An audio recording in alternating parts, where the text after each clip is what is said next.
Dandelion greens are not supposed to be here. That is the story people tell themselves.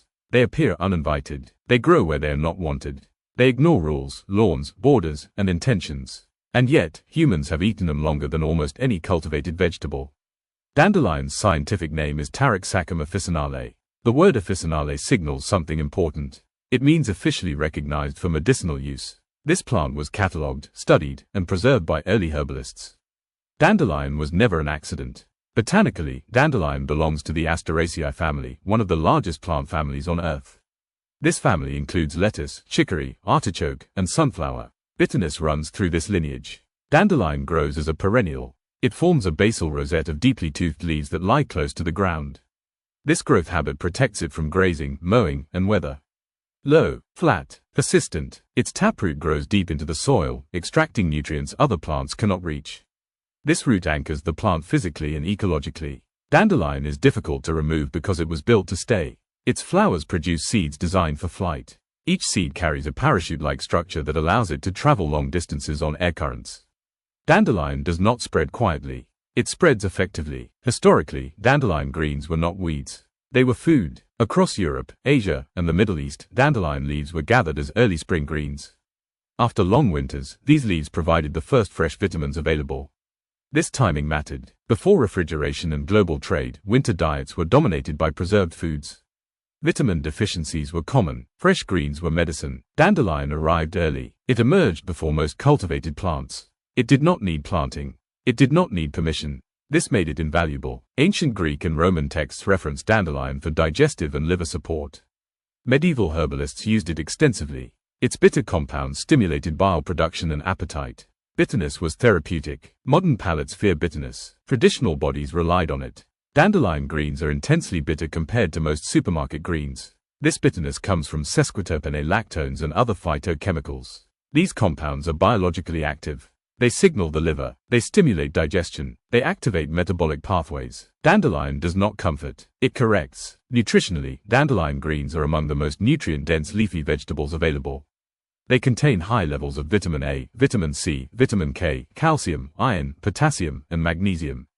Gram for gram, they rival or exceed kale and spinach. But nutrients alone do not explain their role. Dandelion greens affect physiology. They promote digestion. They support detoxification pathways. They act as mild diuretics, helping regulate fluid balance. This is why dandelion appears repeatedly in traditional medicine systems. Culinarily, dandelion greens were treated with respect. They were rarely eaten raw in large quantities. Cooking reduced bitterness. Pairing with fat balanced flavor. Bacon, olive oil, eggs, vinegar. These combinations were not accidental. Fat carries bitterness. Acid sharpens it. Heat tames it. Dandelion greens taught technique. In Italian cuisine, cicoria and dandelion greens are staples. In French cuisine, pissenlit appears in salads and sautés. In Middle Eastern traditions, wild greens are simmered and spiced. Each culture learned how to handle bitterness. Modern agriculture rejected dandelion. Lawns replaced foraging grounds. Uniformity replaced diversity. Bitter plants became undesirable. Dandelion was rebranded as a weed. This shift was cultural, not nutritional. Weeds are simply plants that thrive without permission. Ecologically, dandelion plays a role. Its deep roots aerate soil. Its flowers provide early nectar for pollinators. Its leaves recycle minerals from deep layers. Dandelion improves land. Removing it creates ecological gaps. Agriculturally, dandelion is a model of resilience. It tolerates drought, cold, compaction, and disturbance. It adapts to urban environments easily. It thrives where systems break. This resilience mirrors its role in human diets during times of scarcity. Dandelion fed people when crops failed. In modern times, interest in dandelion greens is returning. Foraging movements, traditional diets, and nutrition research are revisiting bitter greens. People are relearning tolerance. Bitterness signals complexity. Complexity signals depth. Dandelion greens are not meant to be eaten mindlessly. They demand engagement. They change how the body responds to food.